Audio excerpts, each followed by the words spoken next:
What is up, losers? It's Etho here, and I'm here to tell you guys to stay at home and wash your damn hands.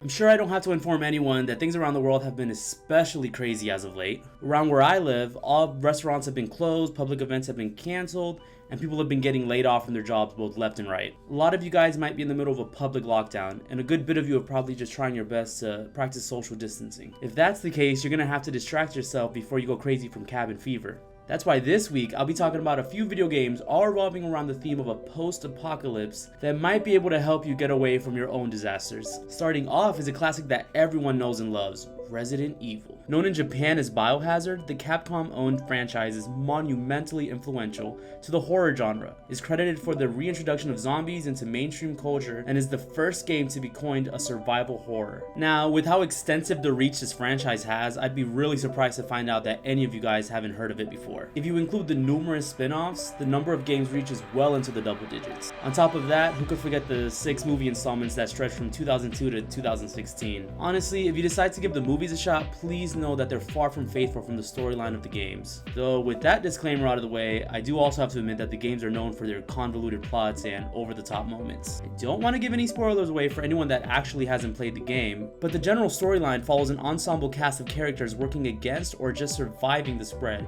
of a deadly bioweapon created by the evil Umbrella Corporation that turns humans and other creatures into zombies and ungodly mutated monsters. Some of the more notable reoccurring protagonists include Chris Redfield, Joe Valentine, and Leon Scott Kennedy. As I said before, the series originally had its limelight in the survival horror genre, with a touch of puzzle solving thrown in here and there, but some of the later games, namely Resident Evil 4, 5, and 6, lean more towards an action shooter theme. However, the games jumped back to their horror roots with 2017's Resident Evil 7, Biohazard. Overall, like many franchises that have withstood the test of time, Resident Evil has had its many ups and downs, but its success and relevance speaks for itself to this day. If you're interested in giving the series a shot but don't want to jump back all the way to 1996 to do that, just know that the Resident Evil 2 remake was wildly successful last year. On top of that, the Resident Evil 3 remake comes out on April 3rd, the day after this video is going to be posted. So it's not too late to give these games a chance. Moving on from Resident Evil, the impact that it's had on the horror genre since its debut is clear as day. Zombies have been portrayed so many times in the media that it's arguably become overdone, and the idea of an undead,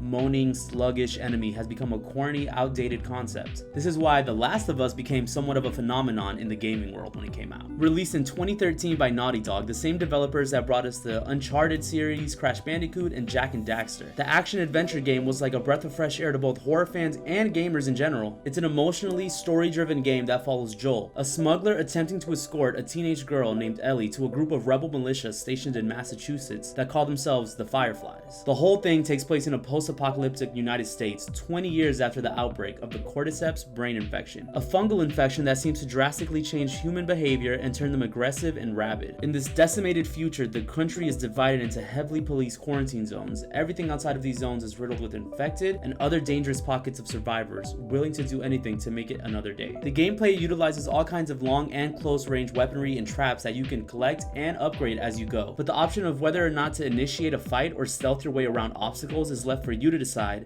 for most of the adventure. The game has received universal acclaim and is often referred to as one of the greatest games of all time. The character development, memorable storyline, and visual and audio design make this a highly recommended game and one of my honest favorites. A remastered version is available for the PlayStation 4, and there's even some great downloadable content that puts you in Ellie's footsteps. There's also a highly anticipated sequel scheduled for release this year. See for yourself why this game is so deserving of so much praise. Okay, so we've got zombies and fungal infected hostile humans.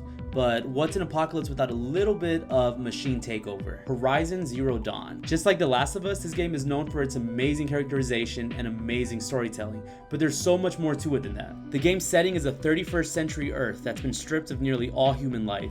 What's left of civilization is spread out into small tribes, 3 of which are the Nora, the Karja, and the Oseram. The main character, Aloy, is a member of the Nora that was outcast as a child for reasons I won't spoil for you. In this new millennium, the world is riddled with large robotic creatures called machines. For the most part, the humans and machines have lived in relative peace, but something known as the derangement has suddenly made the machines more aggressive towards humans. Although the concept of a machine uprising isn't original, the way that the game chooses to tackle it is. The plot runs deep and will have you scratching your head and gasping as you unveil unveil more and more of it. It's a very open world game and is riddled with optional side quests, but the side quests often give you more and more pieces to the overall puzzle of what really happened to humanity 1,000 years ago. Aloy's main weapon is a bow and specialized arrows, but she also fights with her trusty spear and can set a multitude of different traps. Most of the enemies require a unique approach to combat, which is nice because it really helps to pull you into the game and make you think like a hunter would in the situation. Visually, Horizon Zero Dawn is stunning, and it really gives you the sense that you're exploring a real world. The Frozen Wilds DLC is also a lot of fun and gives you a little extra information about the past and leaves you wondering even more about the future of